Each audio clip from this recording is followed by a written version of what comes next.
Adam itu bapak moyang kita. Dosanya satu, makan buah khuldi, dikeluarkan dari surga. Kita dosanya banyak, kepengen masuk, enggak nyambung.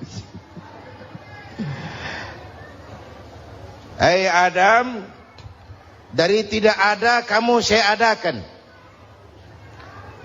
Saya perintahkan tinggal di surga. Merasa sepi sendirian, saya ciptakan Siti Hawa supaya kamu tenang. Kamu boleh nikmati semuanya. Ini boleh, itu boleh, ini boleh, itu boleh. Makan, makanlah yang kau mau. Minum, minumlah yang kau suka. Pakai, pakailah yang kau senang. Satu yang saya minta, jangan dekati pohon khuldi. Itu kau tidak sanggup, keluar. Diusir dari surga. Sujud Nabi Adam. Kata riwayat 40 tahun sujud. Membaca Rabbana zalamna anfusana wa illam taghfir lana wa tarhamna lanakunanna minal. Itu namanya istighfarnya Nabi Adam. Istighfar itu kan mengucapkan astagfirullah, basmalah, membaca bismillah. Jangan kayak teman saya disuruh banyak-banyak baca istighfar, benar-benar dia baca istighfar, istighfar, istighfar. Bukan itu maksudnya. Nah, maka salah satu amalan yang sangat dianjurkan di bulan Muharram ini memperbanyak istighfar. Tidak ada orangnya yang tidak. Ayo jujur, ini yang kumpul di sini semua, ada nggak yang nggak punya dosa? Yang merasa nggak punya dosa, ayo ke depan. Ada? Tidak ada. Setiap kita, entah kecil entah besar, sengaja terlupa, pasti mempunyai yang namanya khilaf dan salah. Dan Allah Tuhan kita bukan Tuhan pendendam. Allah Tuhan kita Tuhan yang ramah dan rahmah. Manusia, dosamu banyak, tapi ampunanku lebih banyak. Salahmu besar, rahmatku jauh lebih besar. Kau sujud di hadapanku, aku bangga melihatnya. Kau menangis di hadapanku, aku senyum melihatmu. Kau berjalan menujuku, aku berlari menyambutmu. Karena itu amalan yang sangat dianjurkan di bulan Muharram ini memperbanyak istighfar. Itu kalau istighfarnya Nabi Adam. Ada istighfarnya Nabi Yunus. Ibu kenal Nabi Yunus? Di mana kenalannya? So tahu. Nabi Yunus itu ketika berdakwah kepada kaumnya yang bandel, memberikan peringatan, kalau kalian tidak mau beriman akan turun azab. Kapan Yunus? Akan. Kenapa mesti akan? Sekarang aja kalau mau, saya tungguin. Kurang ajar betul ini umat. Akhirnya Nabi Nuh menghindar dengan perhitungan, kalau azab tidak turun saya sudah jauh. Meragukan janji Tuhan. Lalu naik kapal, dinaiki oleh Yunus, kapal mogok. Dicari siapa biang keroknya ini. Diundi, ternyata Yunus. Sampai 3 kali diundi. Dibuanglah Yunus ke dasar laut. Ditelan oleh ikan nun atas perintah Allah. Telan itu Yunus. Jangan pakai dikunyah, rusak urusan. Telan saja, simpan di perutmu. Dibawa oleh ikan nun ke dasar lautan. Itu yang oleh Quran dikatakan bertemulah 3 macam kegelapan. Zulumatun salas. Gelapnya tengah malam, gelapnya di dasar laut, gelapnya di dalam perut ikan. Itu namanya peteng. Mbahnya gelap. Di perut ikan itulah Nabi Nuh sadar akan kesalahannya, meragukan janji Allah, meragukan janji Allah. Ia sujud di dalam perut ikan itu, membaca la ilaha illa anta subhanaka inni kuntu. Itu istighfarnya Nabi Yunus. Dibacakan istighfar begitu, ikan sakit perut pak. Di dasar laut kemana mau cari apotik? Dia naik ke permukaan, memuntahkan isi perutnya. Nabi Yunus keluar dengan selamat. Itu pun terjadi pada hari ke-10 bulan Muharram. Istighfar intinya itu. Itu amalan utama bulan Muharram, memperbanyak istighfar. Allah selamatkan Nabi Nuh dari bahtera banjir yang luar biasa, 10 Muharram. Allah selamatkan Nabi Ibrahim dari pembakaran Raja Namrud, 10 Muharram. Setelah Nabi Ibrahim itu menghancurkan berhala-berhala, Abrahat pulang mau ibadah, lihat Tuhannya berantakan, marah besar. Siapa yang menghancurkan Tuhan-Tuhan kita ini? Ada yang lapor, kami lihat Ibrahim. Tangkap. Belum ada bukti, tangkap dulu yang penting. Bukti belakangan. Tangkap. Wah, dikerahkanlah aparat. Tangkap Nabi Ibrahim. Disidang langsung oleh Abrahat. Oleh Namrud maksud saya. Ibrahim, kau yang menghancurkan berhala-berhala kami ini, Tuhan-Tuhan kami. Siapa bilang? Ada yang lapor. Saya dengar enggak semua berhala itu hancur. Ada yang paling besar, angkat tangan, saya lihat ada kampak di tangannya. Barangkali yang besar itu iseng tuh, yang kecil-kecil dikampakin. Tanya aja sama dia, kamu gila? Kenapa? Masa kami disuruh nanya berhala? Nggak bisa jawab. Nggak bisa jawab. Lah kenapa disembah? Lebih gila mana sih? Tahu nggak bisa jawab kenapa disembah? Kurang ajar kamu Ibrahim. Bakar, dibakar. Ketika Ibrahim dilempar ke kobaran api yang menggunung, Allah perintah api, ya naru kuni bardan wa salaman ala Ibrahim. Hai api, dinginlah sampean. Api Madura waktu itu, Pak. Hai api, dinginlah sampean, selamatkan Ibrahim. Api tunduk kepada perintah Allah. Ibrahim masuk ke kobaran api, selembar rambut pun tidak terbakar. Kenapa? Apinya tunduk kepada perintah Allah. Kenapa? Karena Ibrahim orang yang takut kepada Allah. Api tunduk kepada perintah Allah. Kalau kita baca ayat itu, masuk ke api, mateng. Sudah hadirin yang saya muliakan, oleh karena itu selamatnya Ibrahim dari pembakaran Raja Namrud itu pun pada 10 Muharram, Yaumul Asyura, hari ke-10 dari bulan Muharram. Imedia. Bapak Ibu hadirin hadirat yang saya cintai, sebagian kecil tentang Nabi Adam, Nabi Ibrahim dan Nabi Yunus, tapi saya belum menceritakan tentang Nabi Nuh tadi. Mengulang kaji. Nabi Nuh salah seorang rasul yang masuk ulul azmi, 5 besar.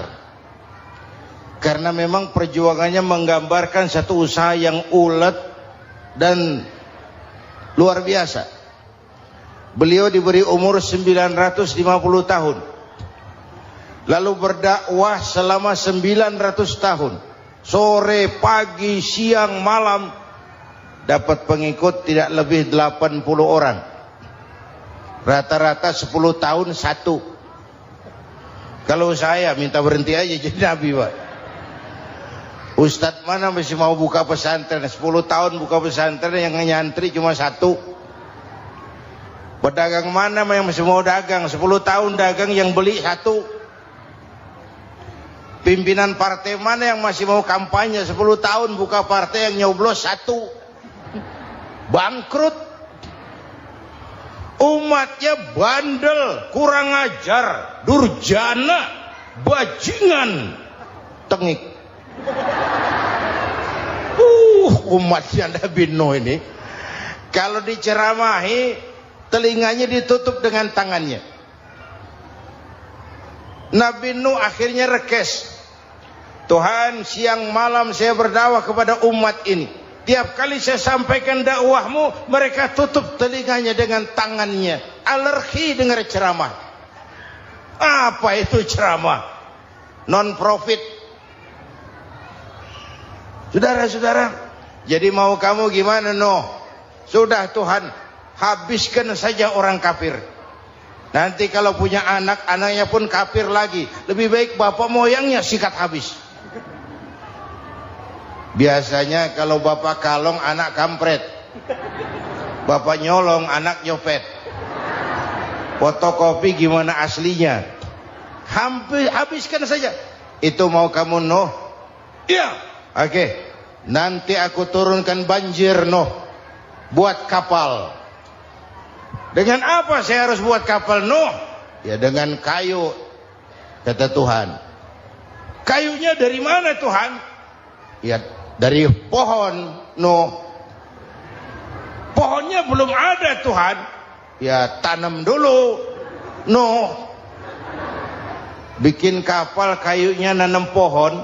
Apa artinya? Perjuangan perlu kesabaran. Sukses itu ada prosesnya. Nggak bisa simsalabim abracadabra lalu kita mau sukses. Semua ada prosesnya. Walaupun kenyataannya begitu. Sukses banyak bapaknya, gagal itu yatim. Kalau kita sukses banyak yang ngakuin. Yang baru ketemu pakai manggil encing. Ketemu baru. Tapi sukses banyak bapaknya. Gagal yatim. Nggak ada yang mau ngakuin kalau kita gagal itu. Udah bikin kapal dengan kayu di tengah kampung, bikin kapal ini. Bayangkan di tengah kampung bikin kapal. Orang kafir makin menjadi-jadi. Lihat Nuh. Kenapa? Makin sarap. Bikin kapal di tengah kampung mau belayar kemana? Tuh lihat, kalau orang nggak tahu tujuan, mountain setengah jalan. Proses yang dinilai bukan finalnya. Ya kayak gitu kesimpulannya. Saya enaknya sendiri. Bikin kapal. Kapal mendekati selesai. Ini orang kafir rame-rame datang ke kapal Nuh. Mau apa? Buang najis. Sakit perut berangkat ke kapal Nabi Nuh. Nongkrong. Dapat 2-3 tumpuk pulang. Penuh lantai kapal dengan najis manusia. Inilah perjuangan. Bukan jalan raya lurus bertabur bunga di kanan kirinya. Banyak ondak dan duri, fitnah, caci maki, antipat, segala macam. Nuh. Ada orang tua dasar kafir, kurang ajar, sudah stroke berangkat juga ke kapal Nuh. Mau buang najis, pincang-pincang digotong orang.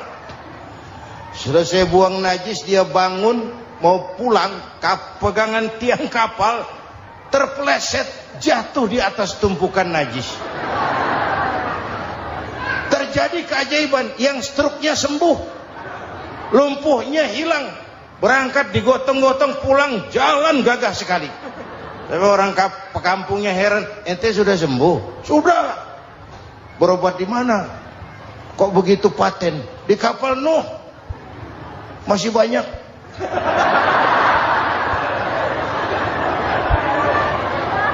Yang berasa perlu obat bawa rantang. Ambil bersih lagi geladak kapal itu. Sudah selesai Nuh? Selesai. Oke, kau orang yang beriman bersamamu, binatang serba sepasang, naik Nabi Nuh. Naik orang beriman, naik binatang serba sepasang. Ini cikal bakal penyelamatan manusia, Pak. Naiklah orang beriman, sudah naik semua, Nabi Nuh kontrol. Ini contoh buat kita, kontrol. Sudah naik semua teman-teman, sudah. Pemimpin yang baik bukan cuma terima laporan di belakang meja. Laporan itu yang mana juga bagus. Sama juga kampanye, kampanye yang mana juga merdu. Kalau saya kalau aja yang dihitung. Pernah ada calon bupati kampanye janji, kalau saya berhasil kita akan banyak bangun jembatan di daerah kita. Rakyat tanya, Pak, nggak ada sungai di kampung kita, Pak. Dia bilang, sungainya kita bangun sekalian. Udah kadung janji, mana pula orang mau bangun sungai ini. Saudara-saudara, kontrol. Jangan cuma tunggu laporan di belakang meja. Semua laporan bagus. Ya Bu? Bu?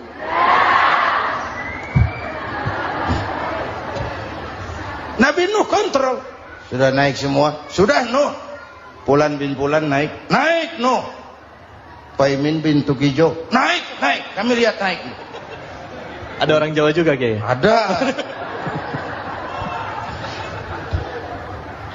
Sudah kontrol, Kan'an anak saya ikut nggak naik kapal? Kami tidak lihat itu no. Kan'an. Ini potret. Bapaknya aktif ke masjid, ibunya rajin ke majelis taklim, anaknya keleleran kemana-mana. Bukan di sini, di Prancis. Udah di sini insya Allah sama.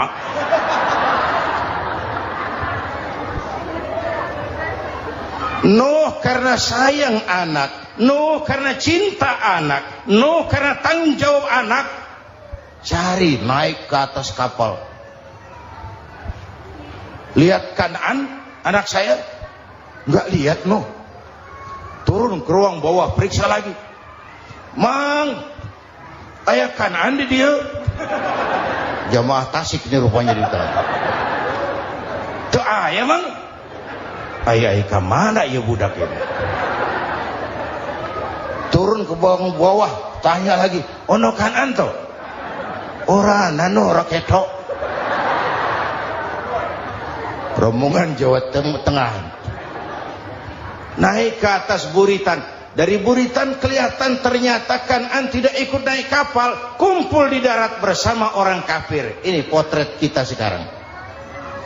Kumpul sama orang kafir, hanyut anak-anak kita, ditelan budayanya orang kafir, ditelan tradisinya orang kafir, ditelan pergaulannya orang kafir. Nuh karena sayang anak dari atas manggil. Dalam Quran dijelaskan itu. Karena Nabi Nuh di atas, Kan'an di bawah, teriak. Ya bunayyar kam ma'ana. Begitu dalam Quran ayatnya. Cuma ini pakai gaya memanggil supaya kelihatan ke gambar, kira-kira Nuh manggilnya begitu. Ini namanya gaya dakwah, Pak. Kalau ceritanya datar nggak menarik. Maka Nuh memanggil Kan'an, ya bunayyar kam ma'ana. Kata yang dengar, heeh. Ini gaya orang manggil. Ya bunayyar kam ma'ana. Kan'an, kesini nak, naik kapal sama papi. Kata Kan'an di bawah itu, enggak mau papi, John di sini saja. Kata Nuh, jangan nak, Allah sedang murka, akan turun banjir. Kalau datang banjir papi, sa'awi ila jabalin ya'simuni minal ma'.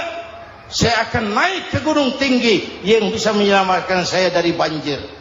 Kan'an naik ke gunung, gunung dihantam banjir, Kan'an mati.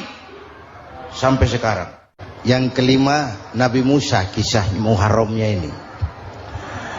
Lahir dalam kondisi yang sulit. Karena Fir'aun mimpi akan lahir seorang anak dari keturunan Bani Israel yang akan menghancurkan kerajaannya. Kata Fir'aun, sudah lahir belum anaknya? Belum. Kalau gitu mulai malam ini laki-laki dilarang bergaul sama istrinya. Semua perempuan hamil di bawah pengawasan negara. Mulai hari ini kalau lahir anak laki-laki terutama Bani Israel, penggal. Satpol PP disiapkan. Udah ada kayaknya. Ada. Patroli. Bayangkan, Fir'aun itu bikin undang-undang seenaknya sendiri.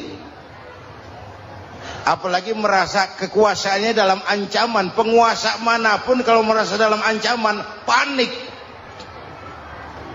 Padahal kekuasaan itu kayak harimau. Makin lama ditaiki, makin sulit turun. Kenapa? Karena macannya makin lapar. Naik terus capek, turun dimakan harimau. Serba sulit. Saudara-saudara, kalau kita mau belajar dari Pak Harto, saya melihat kekurangan Pak Harto cuma satu, terlambat berhenti.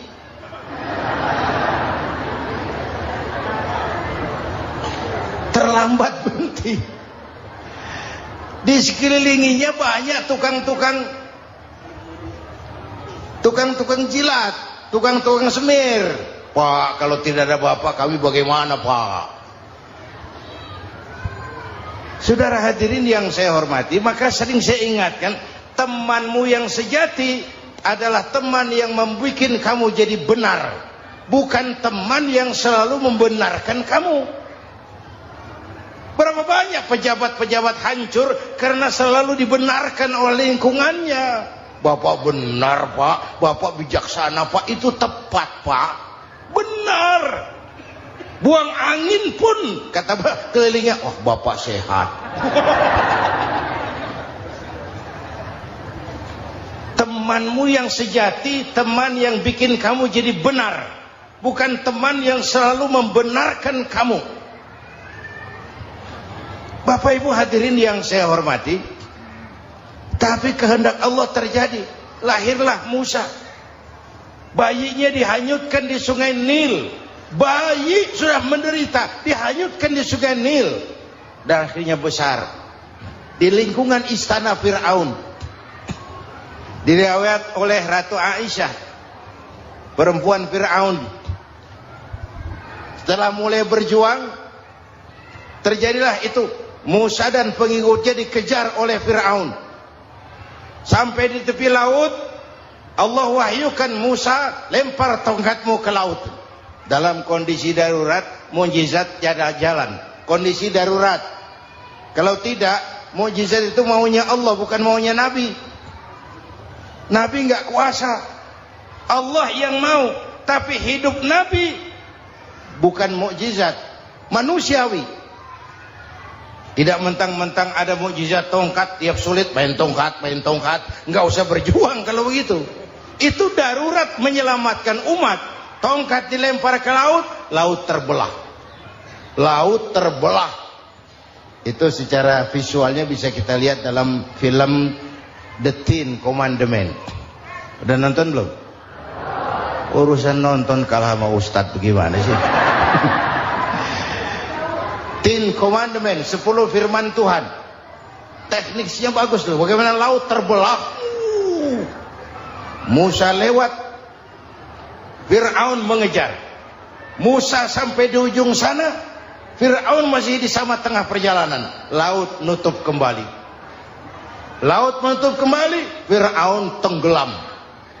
Cengap-cengap di lautan.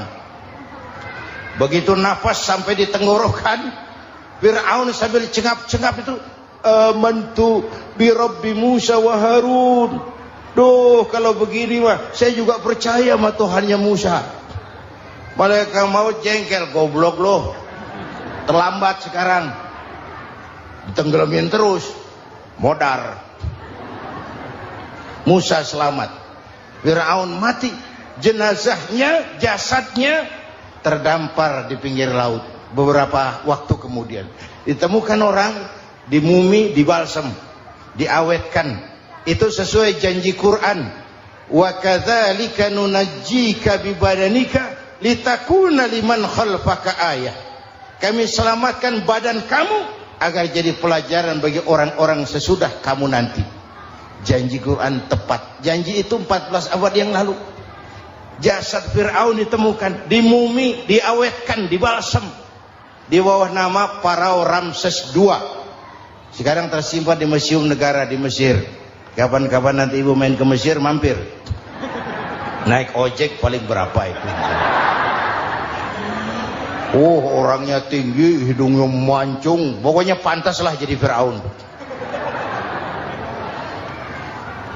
Selamatnya Musa di kejaran Fir'aun di ujung sana itu terjadi pada hari ke-10 bulan Muharram, yang oleh orang Nasrani diperingati dengan hari raya Paskah. Mereka melaksanakan puasa, mensyukuri nikmat keselamatan dari kejaran Fir'aun. Makanya kalau kita ikut puasa di bulan Muharram, bukan mengikuti syariatnya Nasrani, salah. Karena Nabi mengajarkan, itu sumbernya. Bukan ikutan sama ibadahnya Israel. Tapi memang agama ini kan merupakan mata rantai. Datang Rasul baru melengkapi Rasul sebelumnya, datang Rasul baru melengkapi Rasul sebelumnya. Mata rantai yang berkaitan. Setelah Muhammad selesai, selesailah tugas Nabi dan Rasul.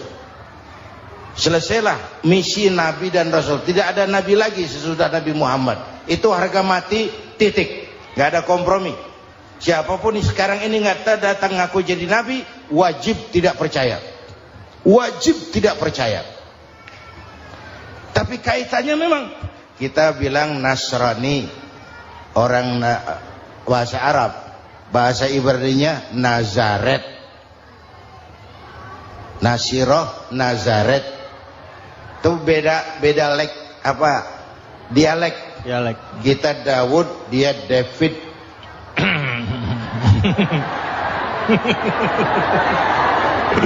Ibrani.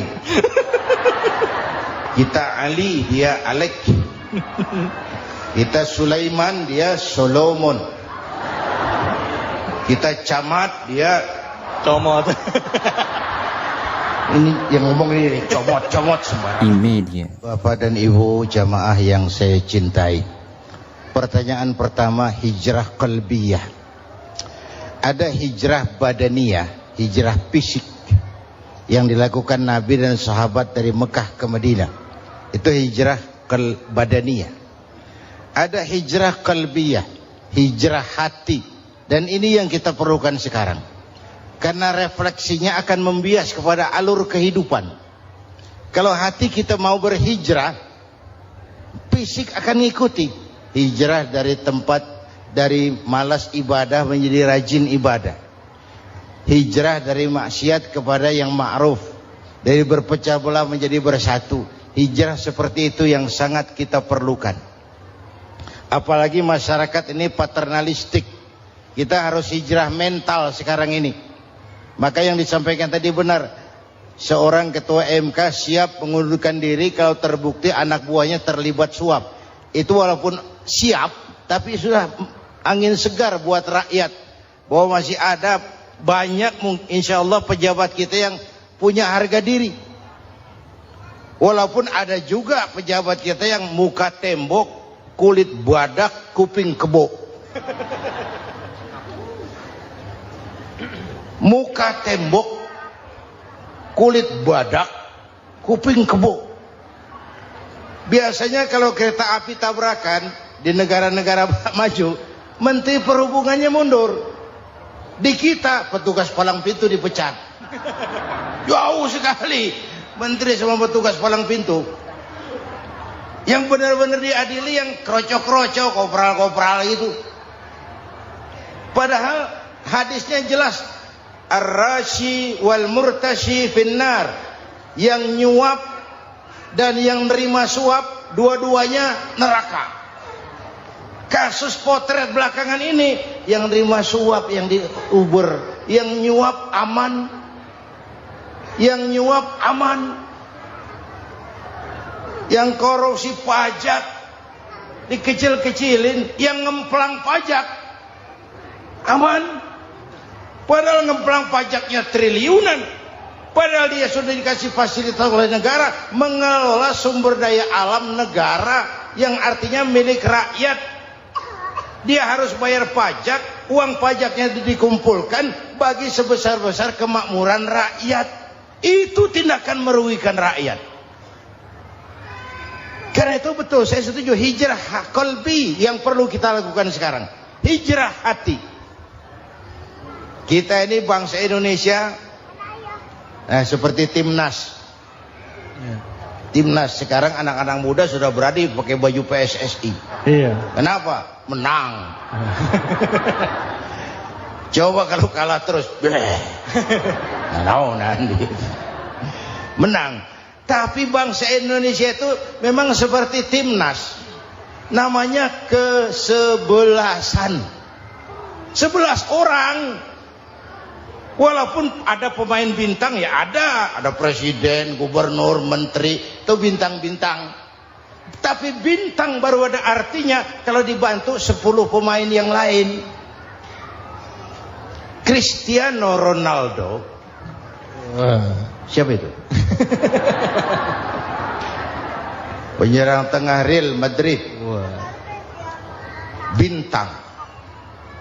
Lionel Messi. Siapa lagi? Barcelona. Bercelana.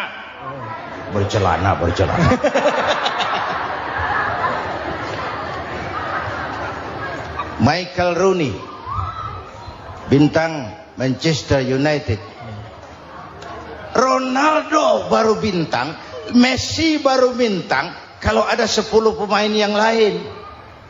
Bagaimanapun hebatnya Cristiano Ronaldo, kalau sendirian lawan satu kesebelasan, babak belur. Itulah kita, bangsa Indonesia. Kita satu kesebelasan, harus saling memperkuat. Ada bangsa kita ini yang jadi jaksa, ada yang jadi hakim, ada yang jadi polisi. Itu posisi penyerang tengah, kiri luar, kanan dalam, back, striker, kiper, posisi. Tapi sadar, kita satu kesebelasan, Bung. Jangan bikin gol ke gawang sendiri. Kalau punya bola bagus, operan dong sama temannya. Yang bisa menciptakan gol, operan. Ada yang jadi pengusaha besar, bagus boleh. Punya untung besar, operan. Kasih masjid, kasih pesantren, operan. Ini kesebelasan kita kalau punya bola, pelitnya setengah mati, Pak. Nggak mau ngoper. Bawa sendiri, mending bikin gol. Enggak. Kita ini satu kesebelasan. Satu sama lain harus saling memperkuat. Bahwa ada penyerang tengah, itu si posisi. Tapi kalau memang peluang memungkinkan, ayo dong operan. Saya iri sama kesebelasan Nasrani di Indonesia. Mereka kalau punya bola, operannya cakep. Gereja cepat selesai, rumah sakit Kristen cepat selesai. Kenapa? Operannya bagus. Kita ini kalau punya bola bawa sendiri, nggak mau ngoper. Maka masjid nggak selesai-selesai. Madrasah banyak yang bocor. Rumah sakit Islam kalah bersaing. Kenapa? Operannya berat. Ayo menyadari, kita ini timnas, satu kesebelasan. Jangan menjegal kawan seiring. Kawan sendiri dijegal. Sudah musuh terlalu kuat, gawang sendiri dijebol. Akhirnya terbalik kita ini. Ujian terberat telah diberikan Allah kepada para anbiya. Kemudian para aulia, kemudian para ulama. Summal amsal fal amsal, ke bawah dan ke bawah, diuji setiap orang menurut kekuatannya berpegang kepada agama. Karena anak Melayu bilang, kalau takut dengan ombak, jangan berumah di tepi pantai. Kalau takut diterjang ombak, jangan berumah di tepi pantai. Kata ibu tadi, mau jadi pohon tinggi harus berani ketiup angin. Makin tinggi pohonnya, makin keras anginnya. Takut angin, jangan jadi pohon tinggi, jadilah rumput. Nggak ditiup angin, tapi diinjak kebo. Apa yang nggak ada resikonya? Apa yang nggak ada resikonya? Semua nabi ada yang dihantam kekuasaan yang arogansi. Ibrahim berhadapan dengan Namrud. Musa berhadapan dengan Fir'aun. Ada yang diuji dengan berhadapan umat yang sangat kurang ajar. Ada yang diuji dengan gosip yang dahsyat. Nabi Yusuf digosipi sama Zulaikha itu. Nabi Yusuf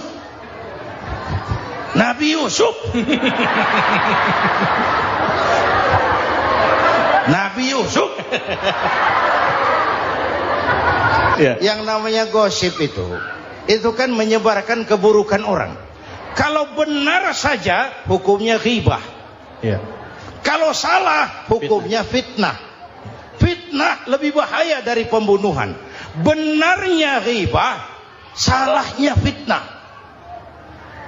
Saudara hadirin yang saya hormati, jadi resiko itu biasa. Tidak ada yang tanpa resiko. Kalau takut ombak, jangan berumah di tepi pantai. Tinggal bagaimana kita menyikapinya. Kalau kita dewasa, ini bagian ibadah saya kurang. Mungkin karena dia omongin orang, tambah pahala saya. Mungkin karena dia omongin orang, tambah pahala saya. Maka saya ngadepi gosip sepatah pun saya nggak ngomong. Saya cicing wae cicing. Saya percaya masyarakat tuh punya filter. Amin. Insyaallah. Saya percaya Tuhan tuh nggak tidur. Kemudian melahirkan kita ke alam dunia ini, secara biologis bahan kita sama, dan tidak itu yang menentukan ketinggian